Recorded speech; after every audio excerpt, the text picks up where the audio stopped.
Hello everyone, good morning. My name is Shivani Mishra and I am your Hindi teacher. So lastly हमने chapter number 1 और 2 आपकी सुगम भारतीय book से complete कर लिया है. देन अब हम लेसन नंबर 3 में आएंगे जिसका टाइटल है सुभद्रा कुमारी चौहान. ठीक है, सुभद्रा कुमारी चौहान ये उनकी पिक है. तो इसको मैं आपको इन शॉर्ट ये चीज़ें समझाऊंगी कि सुभद्रा कुमारी कौन है, इन्होंने क्या क्या किया था और हम इन्हें किस तरीके से याद कर सकते हैं. ठीक है, और आपको घर में इस लेसन को रिपीट भी करना है. So now here we start. आपने इस कविता सुनी होगी, बुंदेले हर बोलो के मुँह हमने सुनी कहानी थी, खूब लड़ी मर्दानी वह तो झांसी वाली रानी थी. बहुत ही फेमस कविता है, सुभद्रा कुमारी चौहान ने ही लिखी है. इसी तरह की और भी कविताएं इन्होंने लिखी है. बचपन से ही ये कविता लिखना शुरू कर दिया था इन्होंने. इनका जन्म 1904 ईस्वी में प्रयाग के निहालपुर मोहल्ले में ठाकुर रामनाथ सिंह के घर में हुआ था. इनकी माँ का नाम धीराज कुंवर था. 5 वर्ष की उम्र में ही स्कूल में भर्ती किया गया था इनको. अपनी बहुत तेज़ बुद्धि और काव्य प्रतिभा के कारण सभी अध्यापक इनको जो है बहुत ही चाहने लगे थे. ये चहेती बन गई थी.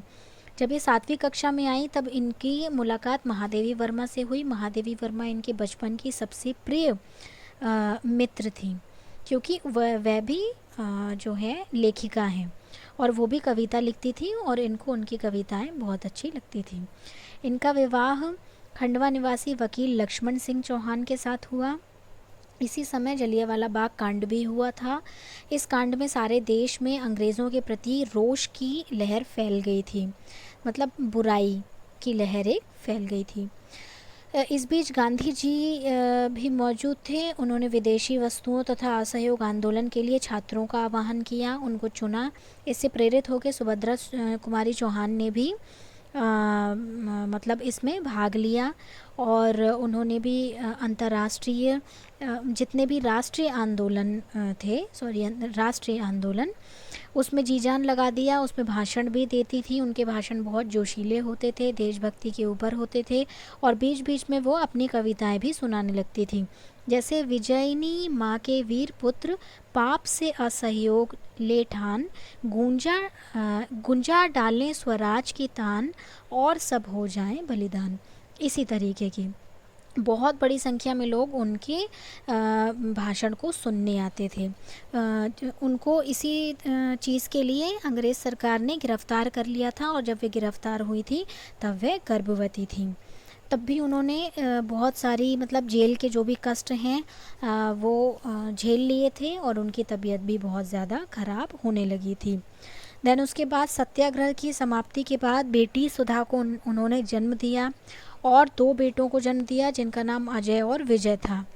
फिर इनकी कविता जो है मुकुल, उन पर इनको सक्सेरिया पुरस्कार मिला था. पदुमलाल पुन्नालाल बख्शी तथा नर्मदा प्रसाद खरे के अनुरोध पर इन्होंने कहानियाँ लिखना प्रारंभ किया. फिर उसके बाद इनको इनके संग्रह मतलब बिखरे मोती नामक एक संग्रह लिखा था उन्होंने. उस पे भी ये इलाहाबाद गई छपवाने के लिए, उसमें भी उनको पुरस्कार मिला. वहाँ पे नरेंद्र शर्मा, केदारनाथ अग्रवाल और शमशेर बहादुर सिंह ने इनका संपर्क हुआ जो इनको मौसी कहकर पुकारते थे. फिर इलाहाबाद जब भी वह जाती थी तो अपनी बाल सखी महादेवी वर्मा से ज़रूर मिलती थी. फिर इन्होंने असहयोग आंदोलन में पार्टिसिपेट किया, भाग लिया और उसके बाद समाज सेवा के कार्य करने लगी. फिर इन्होंने कविताएं लिखना शुरू करी जो कि घरेलू या फिर बच्चों के लिए होती थी. मैं बचपन को बुला रही थी, बोल उठी बिटिया मेरी, माँ ओ कहकर बुला रही थी, मिट्टी खाकर आई थी. कुछ मुंह में कुछ लिए हाथ में मुझे खिलाने आई थी, तथा यह कदम का पेड़ अगर माँ होता यमुना तीरे, मैं भी उस पर बैठ कन्हैया बनता धीरे धीरे. इस तरीके की कविताएं वह लिखने लगी.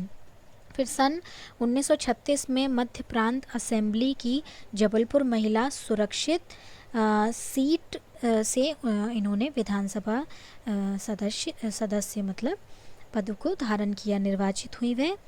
देन उसके बाद यह है करुणा की प्रतिमूर्ति भी थी, साहस और करुणा की, और इसी तरह से इन्होंने और भी चीज़ों में पार्टिसिपेट किया।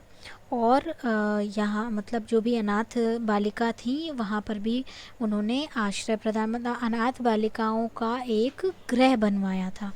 और फिर इन्होंने इसके बाद अपनी बेटी सुधा का विवाह प्रेमचंद्र जी के बेटे अमृत राय से करवा दिया था।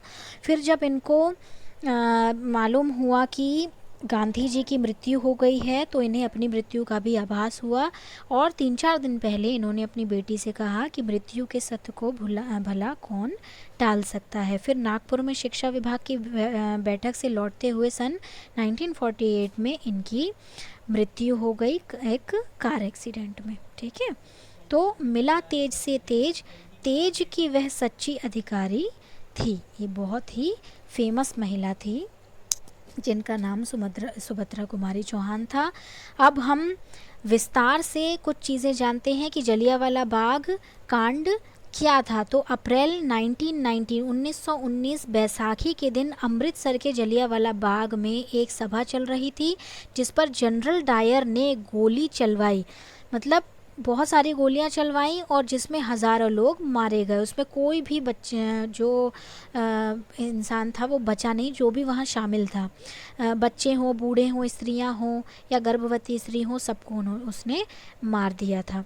बाग का केवल एक दरवाज़ा खुला हुआ था, अतः लोग वहाँ घिर गए थे। यानी उसने अपने मतलब जब गोलियां चलवाई तो अपने जितने भी उनके सैनिक थे या जितने भी सपोर्टर थे उनको उसने कहा कि इसे घेर लो और गोलियां चली। इसकी दीवारों पर गोलियों के निशान आज भी दिखाई देते हैं। फिर सविनयवज्ञा आंदोलन है, विनम्रता पूर्वक शासन के नियमों की अनदेखी करना या उनको ना मानना, ये सविनयवज्ञा आंदोलन कहलाता है। सेक्सरिया पुरस्कार क्या होता है? हिंदी साहित्य सम्मेलन की ओर से दिया जाने वाला पुरस्कार जिसमें उस समय के 500 रुपये तथा मानपत्र भेंट किया जाता था। बहुत बड़ी बात होती थी।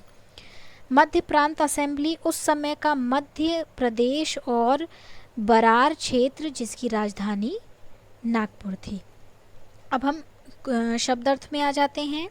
तो तीक्ष्ण बुद्धि मतलब तेज अक्ल, काव्य प्रतिभा मीन्स कविता रचने का गुण, चहेती प्रिय प्यारी, प्रसिद्धि यश ख्याति, आवाहन बुलावा, बहिष्कार त्याग, प्रकाशन लिखित सामग्री को छपवाकर प्रकाश में लाना, संपादन प्रकाशन के योग्य बनाना, ठीक करना, शैशव शिशु अवस्था, फिर प्रभात सवेरा,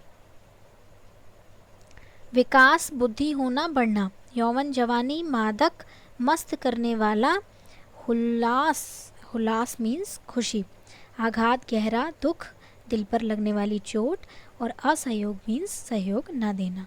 देन नीचे यहाँ पे आप सही जोड़ी देख रहे हैं, मैंने साइड में यहाँ पे नंबरिंग की है, आपको भी उसी तरीके से नंबरिंग करना है। सुभद्रा की माता धीराज कुंवर, सुभद्रा की बाल सखी महादेवी, सुभद्रा की बेटी सुधा और सुभद्रा के पति लक्ष्मण सिंह। आगे बढ़ेंगे। सही चीज़ों को फिल करना है ना, रिक्त स्थान भरना है।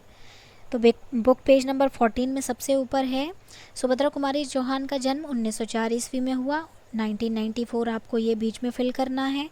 सुभद्रा को सक्सरिया पुरस्कार मिला, सक्सरिया को भी फिल करना है। सुभद्रा के भाषण बहुत जोशीले होते थे। सुभद्रा कुमारी की कविताओं के संग्रह का नाम मुकुल है, कविता के संग्रह का नाम। ठीक है, अब हम प्रश्न उत्तर में आएंगे। तो ये अति लघु उत्तरीय प्रश्न है, इसको आप 1 वर्ड का आंसर भी दे सकते हैं और मेरी तरह भी दे सकते हैं। मैंने अभी इसे टाइप इसलिए नहीं किया है क्योंकि टाइप करने में कुछ चीज़ें जो हैं वो मात्राएं, चंद्र बिंदी, बिंदियाँ, ये सब जो हैं वो छूट जाती हैं हिंदी फ़ॉन्ट टाइपिंग में। ठीक है, तो इसलिए मैंने लिखा हुआ है। फर्स्ट है सुभद्रा कुमारी चौहान का विवाह किसके साथ हुआ था? तो इसका उत्तर है कि खंडवा निवासी वकील लक्ष्मण सिंह चौहान के साथ हुआ था। ठीक है, इन शॉर्ट भी लिख सकते हैं, मेरी तरह पूरा पूरा भी लिख सकते हैं। सेकंड, सुभद्रा कुमारी का पुरस्कृत कहानी संग्रह कौन सा है? तो कहानी संग्रह मुकुल है। थर्ड, सुभद्रा कुमारी ने अपनी बेटी का विवाह किसके साथ किया था? प्रेमचंद के बेटे अमृत राय से किया था। सुभद्रा की अमर कविताएं कौन सी हैं? अमर कविता कौन सी है? तो झांसी की रानी है। लघु उत्तरीय प्रश्न में आएंगे हम, पेज नंबर 14 में ही है आपके। सुभद्रा अपने अध्यापकों की चहेती क्यों थी?